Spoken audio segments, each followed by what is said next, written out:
ফিলিস্তিনের গাজায় ইসরায়েলের নির্বিচার হামলা ও আগ্রাসনের প্রতিবাদে মানববন্ধন ও বিক্ষোভ মিছিল করেছে ঢাকা মহানগর হিজবুত তৌহিদ। বৃহস্পতিবার সকালে রাজধানীর জাতীয় প্রেসক্লাবের সামনে এই কর্মসূচির আয়োজন করা হয়।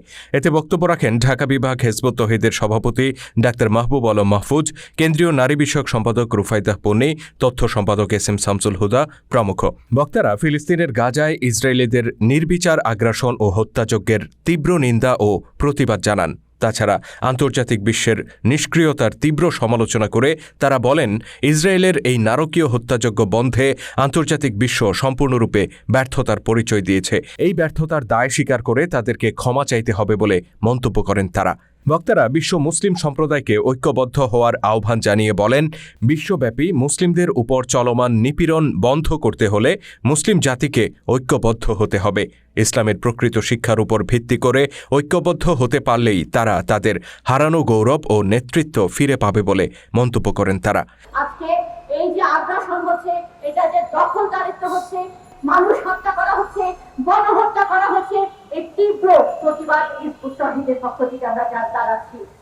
আমাদেরকে এখন এক জাতি হতে হবে, এক নেতার অধীনে, এক আল্লাহ এক রাসূলের এই সন্তানেরা এক হয়ে আজকে মাঠে নামতে হবে।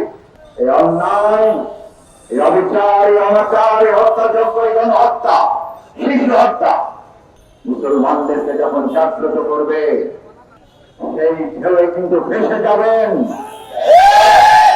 আমরা ঘুমন্ত ভেড়ার জাতি আর থাকবো না।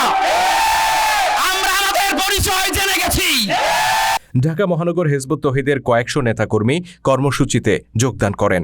উপস্থিত নেতাকর্মীদের হাতে বিভিন্ন স্লোগান সম্বলিত প্লেকার্ড শোভা পায়। ঢাকা মহানগর হিজবুত তৌহিদের সাধারণ সম্পাদক আলামিন সবুজের সঞ্চালনায় মানববন্ধনে আরও উপস্থিত ছিলেন কেন্দ্রীয় নারী বিষয়ক যুগ্ম সম্পাদক আয়েশা সিদ্দিকা, কেন্দ্রীয় শিক্ষা ও প্রশিক্ষণ বিষয়ক উপসম্পাদক রাকিব আল হাসান, কেন্দ্রীয় কার্যনির্বাহী কমিটির সদস্য মুখলেসুর রহমান সুমন, ঢাকা মহানগর হিজবুত তৌহিদের নারী বিষয়ক সম্পাদক তাসলিমা ইসলাম প্রমুখ। মানববন্ধন শেষে একটি বিক্ষোভ মিছিল বের হয়। মিছিলটি নিকটস্থ গুরুত্বপূর্ণ সড়ক প্রদক্ষিণ করে। এ সময় ফিলিস্তিনি মানুষের অধিকারের দাবিতে বিভিন্ন স্লোগানে রাজপথ প্রকম্পিত হয়।